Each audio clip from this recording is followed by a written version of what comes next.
சரவண ஜோதியே நமோ நம.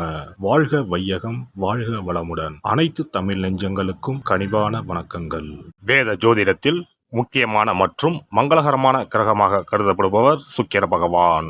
அன்பு, அழகு, செல்வம், ஆடம்பரம் மற்றும் வாழ்க்கை வசதிகளை தீர்மானிக்கும் கிரகமாக விளங்குகிறார் சுக்கிர பகவான். சுக்கிர பகவான் பொதுவாக சுமார் 25 நாட்களுக்கு ஒருமுறை தனது ராசியை மாற்றுவார். அந்த வகையில் வரும் மார்ச் மாதம் 26ஆம் தேதி வியாழக்கிழமை அன்று அதிகாலை 5:30 மணிக்கு மீனராசியில் இருந்து வெளியேறி மேசராசிக்கு பயிற்சியாக உள்ளார். சுக்கிர பகவான் மேசராசியில் ஏப்ரல் மாதம் 19ஆம் தேதி பிற்பகல் 3:51 வரை பயணம் செய்வார். இந்த சுக்கிர பயிற்சியானது மிகவும் சிறப்பு வாய்ந்தது. ஏனெனில் இது விசுவாசு ஆண்டின் இறுதி சுக்கிர பயிற்சியாகும். அதே போல இது பாலபவம் வருடத்தின் வரக்கூடிய முதல் சுக்கிர பயிற்சியாகும். இந்த சுக்கிர பெயர்ச்சி உங்கள் வாழ்வில் பல மாற்றங்களை தரப்போகிறது. குடிசையில் இருந்த சில ராசிக்காரர்களின் வாழ்க்கை இப்போது கோபுரத்தில் ஏறப்போகிறது. பணம் பல வழிகளில் இருந்து வரப்போகிறது. இதுவரை இருந்து வந்த உடல் உபாதைகள் படிப்படியாக குறையப் போகிறது. பட்ட கடனை அடைக்க புது வழிகள் பிறக்கும். நடக்கப்போகும் இந்த சுக்கிர பெயர்ச்சியால் உங்கள் வாழ்வில் வளமும் நலமும் செல்வ செழிப்பும் பெற்று வாழ்வில் உயரிய நிலையை அடைய எல்லாம் வல்ல எம்பெருமானை வேண்டி விரும்பி கேட்டுக்கொள்கிறேன். கும்பராசி அன்பர்களே, இந்த பெயர்ச்சி காலகட்டத்தில் செய்தொழிலில் ஆர்வத்துடன் ஈடுபட்டு நற்பெயர் வாங்குவீர்கள். உங்களுக்கு கீழ் பணிபுரிபவர்களுக்கு தக்க உதவிகளை செய்து அவர்களை உங்களுக்கு உதவியாக வைத்துக் கொள்வீர்கள். சமூக நோக்குடன் உங்களின் காரியங்களை செய்வீர்கள். நீண்ட நாட்களாக துன்புறுத்தி வந்த உடல் உபாதைகளில் இருந்து விடுபடுவீர்கள். வருமானம் சீராக இருக்கும். செய்தொழில் நன்றாக நடப்பதால் புதிய கடன்கள் வாங்க நேராது. சிலருக்கு வேறு இடங்களுக்கு சென்று வசிக்கும் நிலைமை உண்டாகும். பிறரின் பொறாமைகளுக்கும் போட்டிகளுக்கும் ஆளாக நேரிடும் என்பதால் கவனம் தேவை. நீங்கள் தொடுத்திருந்த வழக்குகளில் சாதகமான தீர்ப்புகள் ஏற்படாது. மற்றபடி வெகு தூரத்தில் இருந்து நல்ல செய்தி உங்களை தேடி வரும். மேலும் அவசியமான விஷயங்களுக்காக திடீரென்று அவசர பயணங்களை செய்ய நேரிடும். குடும்பத்தில் சாதகமான சூழ்நிலை நிலவும். இதனால் உங்கள் தன்னம்பிக்கை அதிகரிக்கும். உற்றார் உறவினர்கள் இடையே உங்களின் செல்வாக்கு உயரும். உங்களின் பேச்சில் பொறுமையும் நிதானமும் இருக்கும். நினைத்த எண்ணங்கள் கச்சிதமாக செயல் வடிவம் பெறும். கடினமான விஷயங்களிலும் தொலைநோக்கு பார்வையுடன் செயல்படுவீர்கள். உங்களை பற்றி அவதூறு பேசுபவர்களை இனங்கண்டு விளக்குவீர்கள். இந்த காலகட்டத்தில் எதிரிகளால் இன்னல்கள் ஏற்படாது. உற்றார் உறவினர்கள் உங்கள் பேச்சுக்கு ஒத்துழைப்பு கொடுப்பார்கள். சமுதாயத்தில் உங்கள் செல்வாக்கு உயரும். குறைந்த அளவுக்கு முதலீடு செய்து விருப்பமான வாகனங்களை வாங்குவீர்கள். பெற்றோர் வழியில் ஏற்பட்ட மனத்தாங்கல்கள் நீங்கும். உங்களின் நேர்மையான போக்கை அனைவரும் பாராட்டுவார்கள். உங்களின் சூட்சம அறிவு வேலை செய்ய தொடங்கும். எதிர்பாராத வகையில் சௌபாக்கியங்கள் தேடி வரும். உங்கள் கோரிக்கைகள் அனைத்தும் உடனுக்குடன் நிறைவேறும். வங்கிகளில் இருந்து எதிர்பார்த்த கடன் கிடைக்கும். நெடுநாட்களாக கிடப்பில் போடப்பட்டிருந்த உங்கள் விண்ணப்பம் அரசாங்கத்தால் சாதகமாக பரிசீலிக்கப்படும். இதனால் சலுகைகள் கிடைக்கும். மனதிற்கு இனிய பயணங்களையும் மேற்கொள்வீர்கள். உத்தியோகஸ்தர்கள் அலுவலக வேலைகளை திட்டமிட்டு முன்கூட்டியே செய்யவும். சில நேரங்களில் இடையூறுகளை சந்திக்க நேரிடும். அதே சமயம் பணவரவுக்கு தடைகள் வராது. எதிர்பார்த்த ஊதிய உயர்வு சரியான நேரத்தில் வந்து சேரும். ஆனாலும் மேல் அதிகாரிகளின் ஆதரவு குறையும். வியாபாரிகள் விற்பனை பிரதிநிதிகளால் வியாபாரத்தை பெருக்குவீர்கள். கொடுக்கல் வாங்கல் விஷயங்கள் நன்றாகவே நடக்கும். புதிய சந்தைகளில் உங்கள் பொருட்கள் விற்பனையாகும். அரசியல்வாதிகள் வெற்றிகளை பெறுவதில் சிரமம் ஏற்படும். ஆகவே உங்கள் திட்டங்களை பொறுமையாக செயல்படுத்தவும். அதே நேரத்தில் தொண்டர்களின் ஆதரவு நன்றாக இருக்கும். சில சமயங்களில் உங்கள் கருத்துக்கள் தவறாக புரிந்து கொள்ளப்படலாம். எனவே யாரிடமும் மனந்திறந்து பேச வேண்டாம். கலைத்துறையினர் வெற்றி மேல் வெற்றி காண்பார்கள். புதிய ஒப்பந்தங்களை செய்து நல்ல வருமானத்தை காண்பார்கள். சக கலைஞர்களால் பாராட்டப்படுவார்கள். ரசிகர்களின் விருப்பத்தை பூர்த்தி செய்வதில் கவனம் செலுத்துவார்கள். பெண்மணிகளுக்கு கணவரிடம் ஒற்றுமை அதிகரிக்கும். பணவரவு சீராக இருக்கும். அதே சமயம் சிறு சிறு பிரச்சனைகள் ஏற்பட வாய்ப்பு இருப்பதால் சூடான வார்த்தைகளை பேச வேண்டாம். மாணவ மணிகள் படிப்பில் முன்னேற்றம் அடைவார்கள். விளையாட்டுகளில் ஈடுபட்டு உடல் ஆரோக்கியத்தை வளர்த்துக் கொள்வார்கள். அதே நேரம் பெற்றோரின் ஆதரவு குறையும். நட்சத்திர பலன்கள். அவிட்டம் 3-4 பாதங்கள். இது நன்மைகள் கிடைக்கக்கூடிய காலகட்டமாகும். எடுத்த காரியம் கைகூடும். பணப்புழக்கம் அதிகரிக்கும்.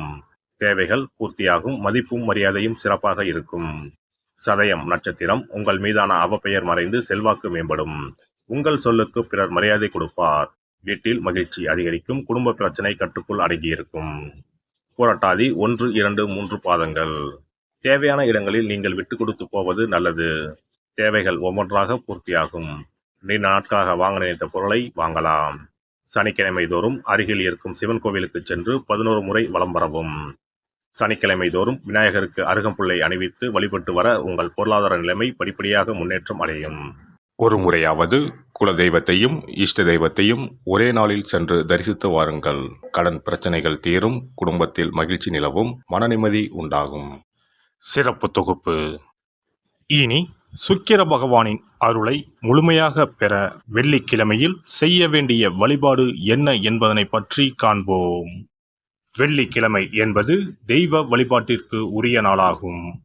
அதிலும் குறிப்பாக மகாலட்சுமியை வழிபடுவதற்கு சிறப்பான கிழமையாக கருதப்படுகிறது. நமக்கு செல்வத்தை வாரி வழங்கக்கூடிய மகாலட்சுமி தேவியும் குபேரனும் நம்முடைய பூர்வ ஜென்ம கர்ம வினைக்கு ஏற்ப பலாபலன்களை கொடுக்கிறார்கள். அதை அனுபவிக்க செய்யும் பொறுப்பு சுக்கிர பகவான் பார்த்து கொள்கிறார். ஒருவர் செல்வந்தராக இருப்பதற்கு ஜாதகத்தில் சுக்கிரன் அருள் கட்டாயம் இருக்க வேண்டும். சுக்கிரனுடைய அருள் பெற வெள்ளிக்கிழமையில் சுக்கிரஹோரை வரும் நேரத்தில் இவ்வாறு வழிபாடு செய்தால் சுபபோக வாழ்க்கையை அனுபவிக்க முடியும். ஒருவருடைய ஜாதகத்தில் சுக்கிரன் நீச்சம் பெற்றால் உடல் ரீதியான ஆரோக்கிய ரீதியான பாதிப்புகள் ஏற்படும். சொத்து சுகங்கள் எவ்வளவு இருந்தாலும் அதை முழுமையாக அனுபவிக்க முடியாமல் செய்துவிடும். பெரிய பெரிய பணக்காரர்களை எடுத்துக்கொண்டால் அவர்களிடம் எவ்வளவு காசு கொட்டி கிடந்தாலும் சுக்கிர தசை இல்லை என்றால் அவ்வளவு பணமும் வீண் விரயமாகத்தான் போகும். குறிப்பாக மருத்துவ செலவுகள் செய்தே சொத்துக்கள் அழியும் நிலை வரும். இதற்கு சுக்கிர பகவானுடைய வழிபாடு நல்ல ஒரு பலனை கொடுக்கும். சுக்கிர பகவானுக்கு வெள்ளிக்கிழமை என்பது உரிய தினமாகும்.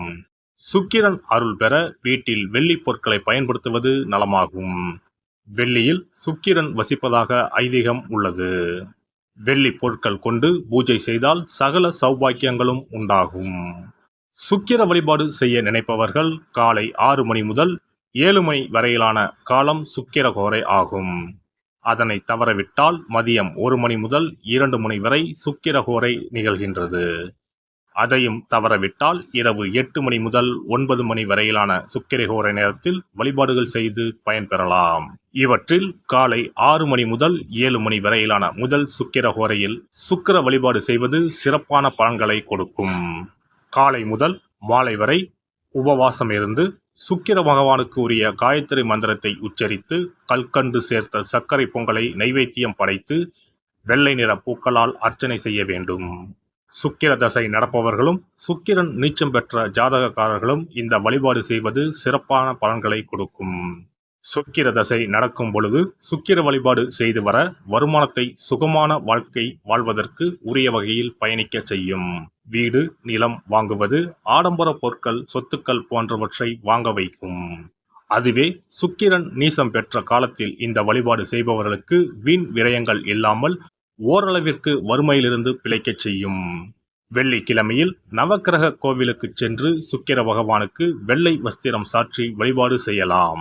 வெள்ளை நிற நைவேத்தியங்கள் தயார் செய்து கோவிலில் வரும் பக்தர்களுக்கு தானம் செய்யலாம். இவ்வாறு செய்து வர சுக்கிரனின் முழு அருளும் கிடைக்கப் பெற்று வாழ்வில் உயரிய நிலையை அடைவீர்கள்.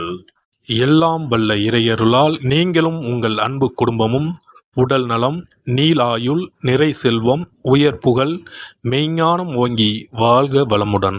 இந்த வீடியோ பதிவு உங்களுக்கு பிடித்திருந்தால் லைக் பண்ணுங்க, கமெண்ட் பண்ணுங்க, ஷேர் பண்ணுங்க, மறக்காம சப்ஸ்கிரைப் பண்ணுங்க, பக்கத்துல இருக்கிற பெல் பட்டனை கிளிக் பண்ணுங்க. நன்றி, வணக்கம். ஓம் நமச்சிவாய, சிவாய நம.